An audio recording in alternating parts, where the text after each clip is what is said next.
What's up, everybody? Belligerent here with another Bloodline video. This is episode 2 from our free-to-play series. So in the first episode, we got to stage 220. We passed 220. We unlocked the summoning circle, and I told you as homework, if you're following along with me in this, okay, to get a couple more stages, you actually had to beat stage 225 with that overtuned badger that gave me fits to unlock the guilds. Okay, so we want to get to guilds. We want to join a guild. Look for a full guild. Okay, the guild I chose on this server it had 49 people in, so there's one more spot, and it was anybody could join, so I joined it. The reason that we want to join a guild and the reason you want to join a full guild is because free resources, right? This is a free-to-play account. We have to maximize our resources. So what resources do you get from the guild? Well, you get this chest section, and this is going to fill up over time.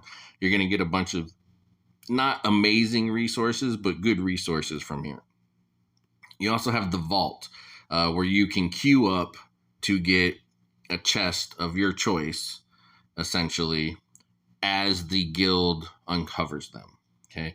Now, keep in mind, all of these chests are exactly the same. They all come with one epic level gear piece, a 1 hour gold chest. The only thing that differs is what champion do you want.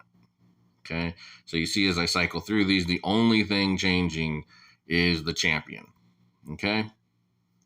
So keep that in mind. So you would come in here, you'd find a chest that you want, and then you queue up for that chest. You would click view queue, and then you can queue up to get that chest. Also, raid bosses are in here. These are good because you have a daily quest to fight a raid boss. So you come in here, you fight the raid boss. This is also how you get the chest. You see there's 8 chests that this guild has acquired. So we do that. Those are all good things. Auctions, sometimes I have never seen a good auction that I thought was worth getting, but they can activate options usually that cost diamonds to buy the things from them. I usually ignore them. The other thing are the guild orders. So your guild master can activate these orders. You see this one is increasing my attack by 30%. This one is increasing my defense by 30%, right? This one is increasing my collection yield. So that's the stuff out on the world map. So the bread and the gear and stuff like that increased by 30%. District yield, district revenue. So I'm getting a 30% increase on my gold from the district. And this one gives me 30% more health. Okay. So this guild has all of them active. I got 9 hours on all of them. So you want a guild that's keeping those up and active. That's also good. Okay, so guilds are a good thing as a free-to-play player because they are going to give you free resources. Okay, speaking of resources, one thing I want to point out that I discovered after the other video, you remember in the first video I told you that this is an account that I just had sitting around. Because of that, I had a few additional resources that you won't have because I got some of the maintenance rewards when maintenance things happened. But one of the things I did lose out on was that 7-day where you can get the Ignis companion for free. You see, now I have to just find 48 Ignis cards. So I kind of lose out on that. I lose out on all of the stuff that was part of that event. I think there was 10 summon crystals and 20 exploration potions, the stamina potions. I thought about redoing it and making a new account, but I'm just going to stick with it because this account got some other things. I think ultimately I lose out on a few resources, but we'll make it work. You, on the other hand, probably if you're starting a new account, you'll have that Ignis Companion event running. Make sure you take care of that and you get through that. Okay, so let's talk about our direction with our free-to-play account now, okay? The thing that is important to realize about your free-to-play account is that resources are the most important thing. Don't just willy-nilly go through and try to, bully your way through this campaign at all costs. Okay?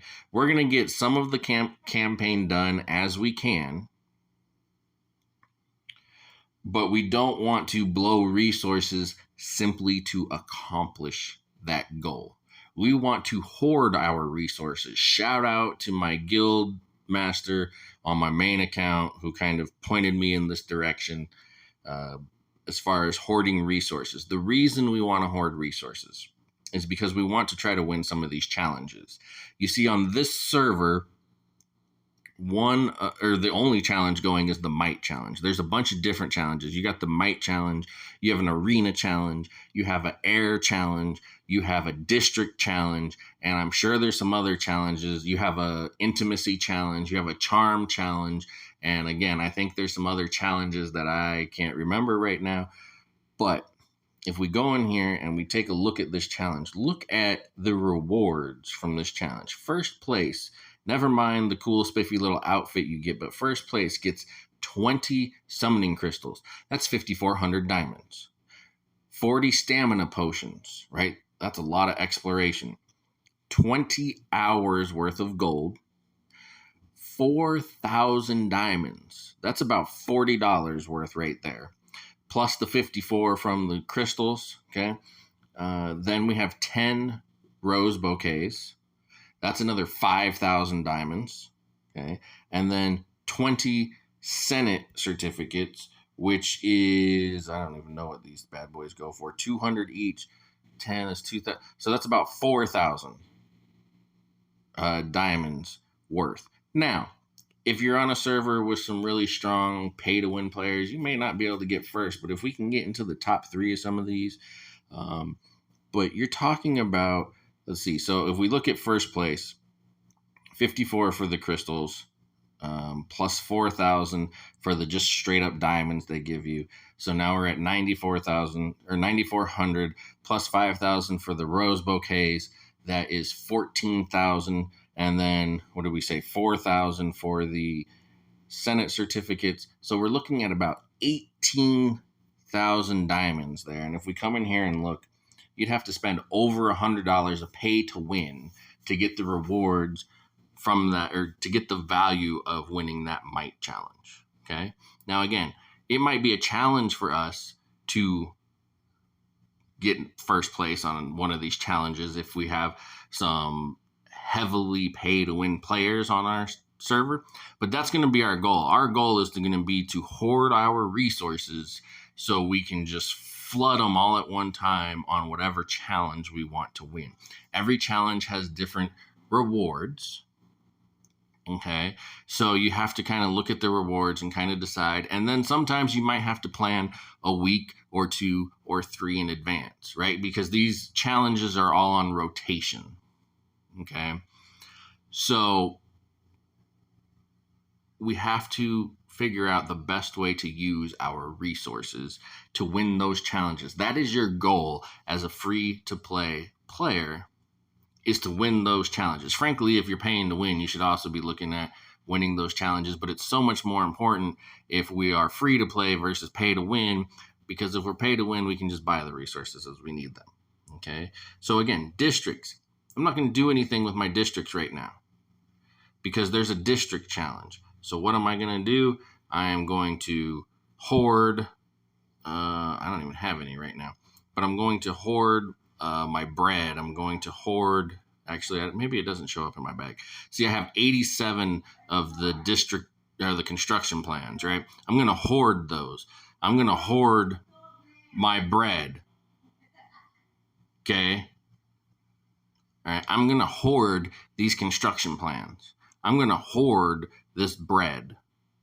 Why? Because at some point in time, when I have enough of them hoarded and a district challenge comes up, I'm just going to flood my districts, blow them up, and try and win that district challenge. Okay. So kind of the first step in this, you have to decide one of two things really is what we're going to do next. And my next goal for this account is going to be my companion. But right now, and if you watched one of my other guides, I recommended for new players, once you pass level 220, you unlock the summoning circle. You can come in here, and with all of the diamonds that you get from the leaderboard and diamonds you get from redemption codes, you can come in here and summon 20 champions. Well, at that time, I didn't know all of the challenges and all of the different packs and stuff that came through. And it still is a solid thing. It's probably the most fun, at least for a minute, it's the most fun approach to this, is to just come in here and see if you can land some good champions. Okay? So that's a choice. Again, if you're going to do that, you want to wait until the Might Challenge is active, because getting 20 champions, especially if you can land some mythics and some legendaries, that's going to give you a bunch of might. Okay? But what I'm going to do is there's a companion event, and you see these value packs. Right now, we have the Catacomb Crawl value pack and we have the Might value pack. I'm waiting for the Intimacy value pack because I have done several different accounts, and if you don't believe me, let's go in here and look at my different accounts, okay? So I have a lot of them. Not all of them are developed, don't freak out. Some of them are just, I ran them to level 220, I did my summonings, and when I didn't get any champions, I just kind of tossed it aside and went to the next one. But I've tried several different approaches. The approach I think is best is to get a mythic companion. Because remember, free to play, we're all about resources. Districts, this is our gold resource, right? This is how we're going to get more gold. Collections, right? This is our bread and our gear resource. This is how we're going to get more bread for workers. This is how we're going to get more gear to early on gear our champions and later on enhance that gear. And then companions, even though they sexualized the whole thing and turned it into making babies, these companions essentially become printing presses for the champions that you need. And this is a much more long-term approach. Going into the summoning circle, slamming out 20 champions, rah, let's go. That's a much more in the moment and can make you really strong, really fast, at least for a time. But if you summon 20 champions, right, 2 or 3 of them might actually be useful. The rest are going to become ascension fodder or marriage fodder or whatever. Okay. If we get one of our companions, and I'm going to recommend that you go after the Travian companion. If we get one of our companions to mythic, that's a huge boost. So that's going to be my goal, is I'm going to save diamonds. I'm going to need somewhere in the neighborhood of about 8,000 or 9,000 diamonds to get her to mythic. That number is going to vary from 0 to mythic. I need about 9,200 diamonds. So I'm only 3,000 away. But you can see she's already 20 in. That's not that big. But we also, we have some things we're going to get from the story, from progressing through the story, right? We're going to get these rings. We're going to get these hearts. When we do our explorations, if we get the companion card, that turns into 20 intimacy. So I'm not going to need the full number, but from 0 to mythic is about 9,200 diamonds, give or take. So that is going to be my first goal, is getting one of the 1-star companions to mythic. Again, I recommend you go with the Travian. On one account, I went with the Travian. On another account, I went with the Sallyhorn. The Travian makes it a little easier because she's a DPS, and DPS can carry you through the campaign. It's much harder for a tank to carry you through the campaign. The Travian also gives you a good boss DPS. So all things considered, the Travian is probably the way we're going to go. And that's what I'm going to do with those resources, is I'm going to wait for those value packs to come back. Hopefully it coincides with a charm challenge, and then we can just try to essentially flood that market, and if not win that challenge, get really close. Okay? But so we're going to hold our resources. Okay?